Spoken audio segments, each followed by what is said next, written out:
ചേച്ചി ഇപ്പം ഇദ്ദേഹം ഇതുപോലത്തെ കടിച്ചാ പൊട്ടാത്ത ഒരുപാട് പാട്ടുകൾ ഉണ്ടാക്കിയിട്ടുണ്ടല്ലോ. അപ്പൊ ചേച്ചിയുടെ ഫേവറേറ്റ് കോമ്പോസിഷൻ ഏതാണ് ഇദ്ദേഹത്തിന്റെ? ഒത്തിരി ഉണ്ട് ഷാൻ. ക്ഷണക്കത്ത് തന്നെ എനിക്ക് ഭയങ്കര ഫേവറേറ്റ് ആണ്. അത് സിന്ദൂരരേഖ കുറെ ഉണ്ട്, എനിക്ക് ഭയങ്കര ഫേവറേറ്റ് ആണല്ലേ. അതുപോലെ ഞാൻ പുതിയ പാട്ടുകൾ ഉണ്ടാക്കുമ്പോൾ നല്ല തെറി പറയുന്ന ആളുകളായ ഒരു രണ്ടുപേരും. ഈ കൊച്ചൊരു ദിവസം കരഞ്ഞ് ഞാൻ എൻ്റെ ഒരു ട്യൂൺ കേട്ടിട്ട്. അവർക്ക് വേറെ ഒന്നുമല്ല അവള് പറഞ്ഞത്, അച്ഛാ ഇതെങ്ങനെ റിലീസായിട്ട് എന്റെ ഫ്രണ്ട്സ് കാണുമ്പോൾ ഞാൻ അവരുടെ അടുത്ത് എന്ത് പറയും, ഇതെന്റെ അച്ഛനാ ചെയ്തത്. അത്ര ബോറായിരുന്നു ആ പാട്ട്.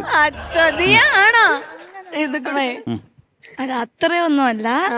എന്നാലും അത് പറഞ്ഞോ, സത്യം പറഞ്ഞോ മോളെ. Be true, B yourself. ചില പാട്ട് അച്ഛന്റെ രീതിയിൽ ഇല്ലാതിരിക്കുമ്പോ ഒരു ചെറിയ കൺസ്ട്രക്റ്റീവ് ക്രിറ്റിസിസം അത്രേ ഉള്ളൂ. അത്രല്ലേ ഉള്ളൂ. എന്റെ മോനൊക്കെ പറയും, എന്റെ പൊന്നു പപ്പ ഇതൊന്നും ദയവ് ചെയ്ത് ഇറക്കരുതേ. ഞാൻ അപ്പൊ തന്നെ പെൻഡ്രൈവ്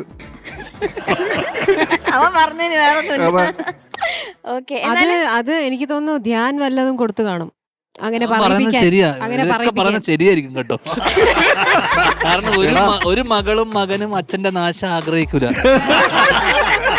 ഇല്ല, അവരെ മക്കള് പറയുന്നത് കേൾക്കും. എന്റെ അച്ഛനോട് ഞാനിപ്പോ ഇടയായിട്ട് പറയാറുണ്ട്, അച്ഛൻ അത് ചെയ്യണ്ട, അച്ഛനനുസരിക്കും. ആണല്ലേ? മുന്നേ അനുസരിക്കായിരുന്നു.